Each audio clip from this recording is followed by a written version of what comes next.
Hello friends, आप सब लोगों का बहुत बहुत स्वागत है मेरे इस YouTube चैनल पर जिसका नाम है जॉइन अस। मैं आपका दोस्त अरुण गुप्ता, एक चार्टर्ड अकाउंटेंट हूं और आज आपके लिए बिल्कुल एक नई वीडियो लेकर आया हूं जिसमें हम सीखेंगे कैपिटल गेन के बारे में। जी हाँ, यदि आप लोग हम यदि कभी भी अपनी प्रॉपर्टी को ट्रांसफर करते हैं, यदि हम अपनी कोई प्रॉपर्टी सेल करते हैं तो हमारे ऊपर जो टैक्स लगता है उसको कैपिटल गेन बोलते हैं। आज इसी विषय में हम बात करेंगे। जॉइनस के बारे में यदि मैं बात करूं तो जॉइनस एक ऐसा एजुकेशनल प्लेटफॉर्म है जहां पर हम एक कोर्स चलाते हैं उन लोगों के लिए जो ग्रेजुएट हैं, पोस्ट ग्रेजुएट हैं, बट उन लोगों को यूनिवर्सिटी से इतना ज्यादा सीखने को नहीं मिलता और वो अपने पैरों पर खड़े नहीं हो पाते। जॉइनस के कोर्स में 2 महीने का कोर्स है। उसके अंदर हम अकाउंटिंग के fundamentals, GST accounting, finalisation of balance sheet, income tax, online ITR filing, TDS की क्वार्टरली रिटर्न फाइलिंग, जीएसटी की मंथली और annual return filing, tally, tax audit provisions, projected balance sheet, banking purpose से जो balance sheets बनती हैं और बहुत सब कुछ हम उन चीजों के बारे में डिस्कशन करते हैं जिसको सीखने के बाद या तो वो व्यक्ति जॉब करे या वो अपना काम शुरू करे तो उसको टैक्सेशन की और अकाउंटिंग की प्रॉपर नॉलेज हो सके ताकि वो एक आत्मनिर्भर व्यक्ति बन सके। तो लीजिए आगे टॉपिक पे चलते हैं।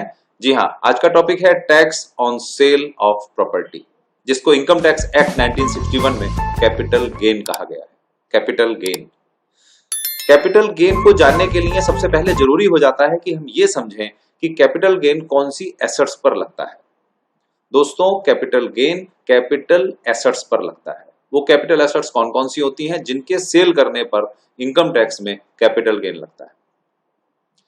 हमारा house, flat, plot, shop, building, land या रूरल एग्रीकल्चरल लैंड या कोई भी प्रॉपर्टी, यानी कि हम इमूवेबल प्रॉपर्टी की बात कर रहे हैं। इमूवेबल प्रॉपर्टी की यदि कभी भी आप सेल करते हैं तो वो कैपिटल एसेट्स के दायरे में आती है। सेकंड, शेयर्स, यूनिट्स और म्यूचुअल फंड्स, जिसमें मंथली सिप हम लोग करते हैं, सिस्टमैटिक इन्वेस्टमेंट प्लान, वो शामिल है। शेयर्स का खरीदना बेचना कैपिटल गेन के दायरे में आता है।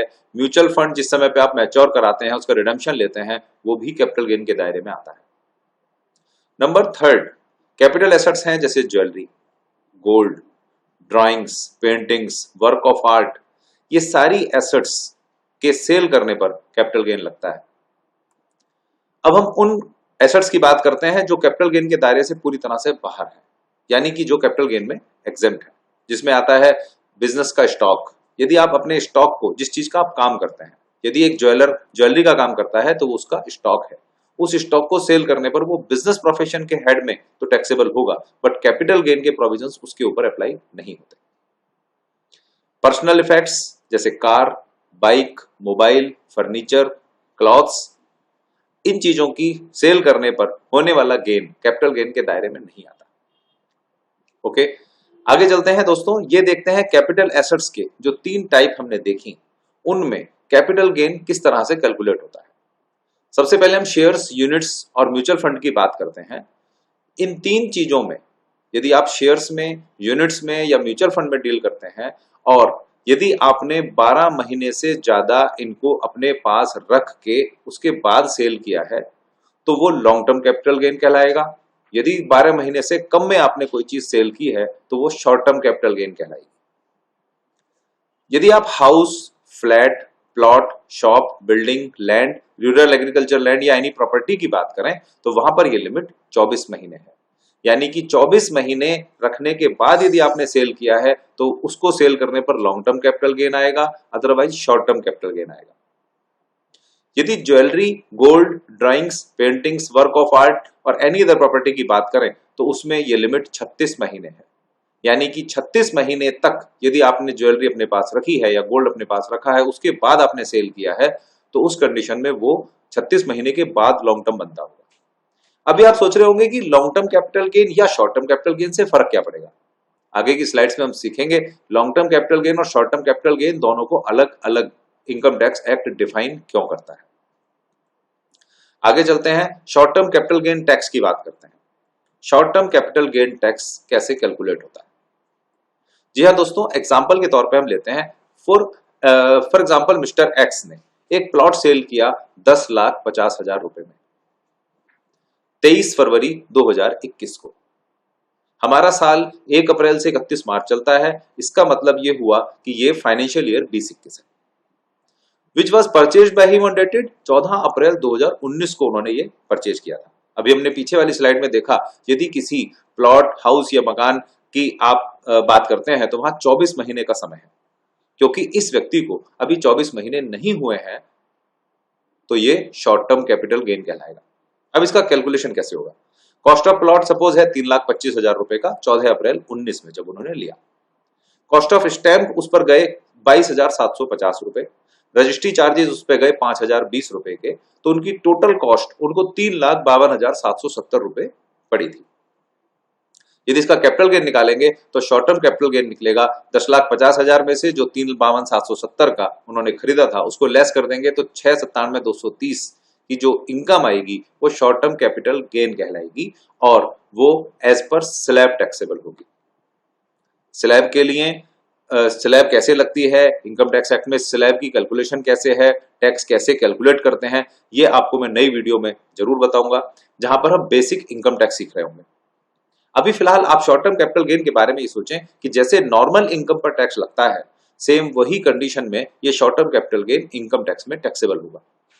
जो स्लैब होती है, यदि इंडिविजुअल की बात करें तो 2.5 लाख रुपए तक कोई टैक्स नहीं है, 2.5 लाख रुपए से 5 लाख रुपए तक 5% टैक्स है, 5 लाख रुपए से 10 लाख रुपए तक 20% टैक्स है और 10 लाख रुपए से ऊपर 30% टैक्स है। ये हमारी स्लैब का ओल्ड डिजाइन है।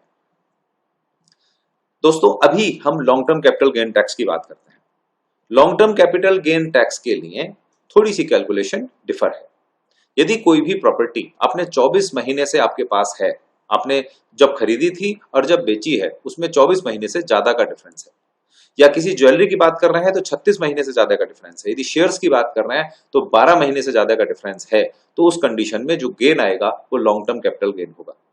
और उस स्थिति में गवर्नमेंट हमें हर साल एक लिविंग इंडेक्स कॉस्ट देती है। जी हाँ, यदि long term capital gain calculate कर रहे हैं तो इंडेक्सेशन की बात आती है। फॉर एग्जाम्पल अभी हम इसे सोचें तो गवर्नमेंट ने फाइनेंशियल ईयर 2001-2002 को इसका बेस ईयर माना था, जिसका लिविंग इंडेक्स 100 था। 2002-2003 में 105 था, 2003-2004 में 109 था। इस तरह से करते हुए फाइनेंशियल ईयर 2020-2021 में 301 है। इस इंडेक्स का मतलब क्या है? इस इंडेक्स का मतलब है यदि कोई चीज 2001-2002 में 100 थी तो वो 2020-21 में 301 हो चुकी है। ये कॉस्ट ऑफ लिविंग इंडेक्स है, यानी कि इतनी महंगाई बढ़ चुकी है। करेक्ट? अभी इसे एग्जांपल के तौर पर समझते हैं तो शायद प्रॉपर अंडरस्टैंडिंग आ पाएगी। अभी हम एग्जांपल लेते हैं कि मिस्टर एक्स ने एक प्लॉट सेल किया 10,50,000 रुपए में 23 फरवरी 2021 में, यानी कि फाइनेंशियल ईयर 2021 में, जो कि उन्होंने परचेज किया था 14 अप्रैल 2005 में। फाइनेंशियल ईयर हुआ 5-6, क्योंकि 1 अप्रैल 5 से 31 मार्च 6 फाइनेंशियल ईयर हुआ। 2005-2006 में जो प्लॉट खरीदा था उसकी कॉस्ट थी 3,25,000 रुपए, उन्होंने स्टैंप के चार्जेस दिए थे 22,750 रुपए और रजिस्ट्री के चार्जेस सपोज उन्होंने दिए थे 5,020 रुपए। जी हाँ दोस्तों, यहाँ पर यह समझना बहुत जरूरी है कि जिस प्राइस पर आप अपना प्लॉट परचेज करते हैं उसमें वो स्टैंप जुड़ जाते हैं, वो भी आपकी कॉस्ट है। जो आप रजिस्ट्री कराते हैं, रजिस्ट्रार ऑफिस में जाकर जो आपकी रसीद कटती है वो भी आपकी कॉस्ट मानी जाती है। उन सब कॉस्ट का बेनिफिट आपको मिलता है। ये तीनों का टोटल करते हैं तो 3,52,770 रुपए आता है। लेकिन ये 3,52,770 कौन से साल में था? फाइनेंशियल ईयर 5-6 में। यदि इस इंडेक्स की रेट के हिसाब से देखें तो फाइनेंशियल ईयर 5-6 में इंडेक्स था 117 और 20-21 में इंडेक्स है 301। इसका मतलब है गवर्नमेंट इसे कैलकुलेट करेगी, आपकी कॉस्ट रही है 3,52,770, उसको डिवाइड करें 117 से और 301 से मल्टीप्लाई कर दें तो गवर्नमेंट यहां उस प्लॉट की कॉस्ट को 9,07,554 का मानेगी, यानी कि आपको 3,52 और 10,50,000 के डिफरेंस पर टैक्स नहीं देना, आपको सिर्फ 9,07,554 और 10,50,000 रुपए के डिफरेंस पर ही टैक्स देना है। तो इसकी कैलकुलेशन होगी long term capital gain 10,50,000 minus 9,07,554, 1,42,446 का कैपिटल गेन आएगा। और जी हाँ दोस्तों, इस पर 20% का टैक्स है। ये लॉन्ग टर्म कैपिटल गेन है, ये स्लैब में नहीं जुड़ता। मैं फिर रिपीट कर रहा हूं, ये स्लैब में नहीं जुड़ता। यानी कि आप 2.5 लाख रुपए तक निल हैं या 5 लाख से आपकी इनकम ऊपर है या 10 लाख से ऊपर है, आप 30% की स्लैब में हैं या 5% की या 20% की, लॉन्ग टर्म कैपिटल गेन पर 20% टैक्स जाएगा ही जाएगा। इस लॉन्ग टर्म कैपिटल गेन के ऊपर आपको कुछ एग्जेम्पशंस मिलती हैं। अभी जो हमारी एक नेक्स्ट वीडियो आएगी उसमें आप in long term capital gain से जो टैक्स आता है उसको बचाने के तरीके सीख पाएंगे। आइए अब शॉर्ट टर्म और लॉन्ग टर्म को थोड़ा सा डिफरेंस करके इन दोनों में डिफरेंस देखते हैं और समझते हैं कि शॉर्ट टर्म कैपिटल गेन और लॉन्ग टर्म कैपिटल गेन में क्या डिफरेंस है। शॉर्ट टर्म कैपिटल गेन और लॉन्ग टर्म कैपिटल गेन में डिफरेंस है कि शॉर्ट टर्म कैपिटल गेन पर टैक्स स्लैब के अकॉर्डिंग लगता है, लॉन्ग टर्म कैपिटल गेन पर फ्लैट 20% टैक्स लगता है।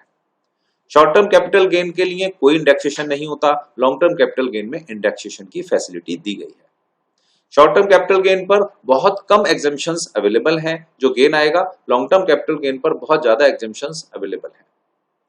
डिडक्शंस जो एटीसी से एटीयू की डिडक्शंस होती हैं दोस्तों, ये एलआईसी या बच्चों की फीस की छूट या एनएससी या पीपीएफ या पीएफ, ये वाली जो डिडक्शंस मिलती हैं ये शॉर्ट टर्म कैपिटल गेन की स्लैब के अकॉर्डिंग तो मिलती हैं, but long term capital gain पर ये डिडक्शंस नहीं मिलती। यानी कि लॉन्ग टर्म कैपिटल गेन का 20% तो जाना ही है।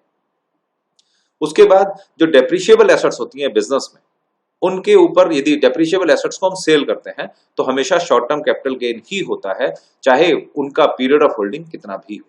लॉन्ग टर्म कैपिटल गेन पर कभी भी वो शॉर्ट टर्म कैपिटल गेन नहीं, डेप्रिशिएबल एसेट्स पर कभी भी लॉन्ग टर्म कैपिटल गेन नहीं होता।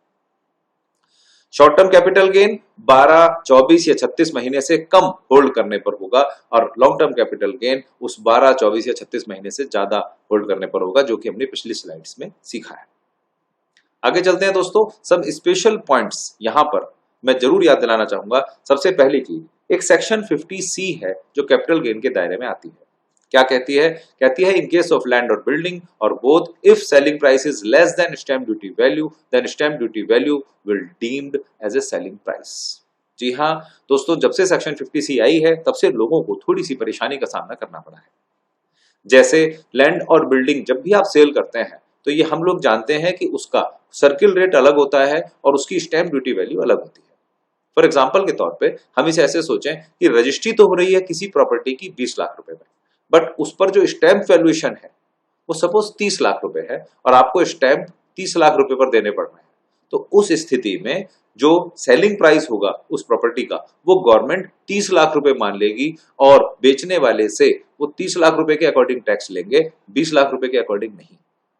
तो इस पॉइंट को हमें हमेशा ध्यान रखना चाहिए। सेकंड, हमने बिजनेस की बात की, डेप्रिशिएबल एसेट्स यदि सेल करते हैं तो हमेशा शॉर्ट टर्म कैपिटल गेन ही होता है। यदि हम एग्जेम्पशंस की बात करें तो जो कैपिटल गेन टैक्स को सेव करने के लिए जो एग्जेम्पशंस हैं, जैसे आपने सुना होगा कि यदि मैंने एक मकान को सेल किया है तो मैं एक नया मकान लेकर अपने उस कैपिटल गेन को एग्जेम्प्ट कर सकता था, या मैंने कोई प्लॉट सेल किया है तो मैं अपना एक नया मकान लेकर उस कैपिटल गेन को सेव कर सकता था। दोस्तों, इस एग्जेम्पशंस के लिए आप मेरी नई वीडियो जरूर देखिएगा, उसमें हम इस टैक्स को बचाने के तरीके डिस्कस करेंगे। If property relates with before 1/4/2001, जी हाँ दोस्तों, अभी आपके दिमाग में ये क्वेश्चन आ रहा होगा कि ये इंडेक्सेशन तो 2001 से अप्लाई है, 2001-2002 से अप्लाई है, इससे पहले वाली प्रॉपर्टीज का क्या होगा? तो दोस्तों, यदि कोई प्रॉपर्टी आपके पास ऐसी है जो आपने 2001-2002 से पहले खरीदी थी, आपके पेरेंट्स की कोई प्रॉपर्टी हो सकती है, हो सकता है आपने सन 90 में उसे खरीदा हो सकता है सन 60 से 1950 से आपके हाथ में आ रही हो। उस स्थिति में आपको 1 अप्रैल 2001 में ही उसका वैल्यूएशन निकलवाना पड़ेगा, किसी वैल्यूअर से, किसी एक प्रोफेशनल आर्किटेक्ट से। जो वैल्यूएशन रिपोर्ट उसकी होगी उसमें उस 1 अप्रैल 2001 में जो वैल्यू उसकी होगी वही आपके लिए कॉस्ट मान ली जाएगी और उसी के हिसाब से आपको कैपिटल गेन देना है।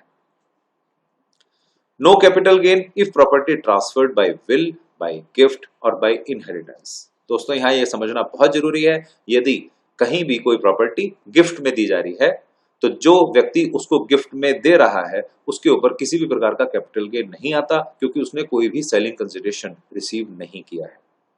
इसी तरह से जो प्रॉपर्टी विल में जा रही है, जो प्रॉपर्टी इनहेरिटेंस से पिताजी से बच्चों को ट्रांसफर हो रही है, दादाजी से पोतों को ट्रांसफर हो रही है, उन प्रॉपर्टीज को भी दादाजी के हाथ में या पिताजी के हाथों में कैपिटल गेन के लिए कैलकुलेट नहीं किया जा सकता, क्योंकि वो इनहेरिटेंस में ट्रांसफर हो रही है।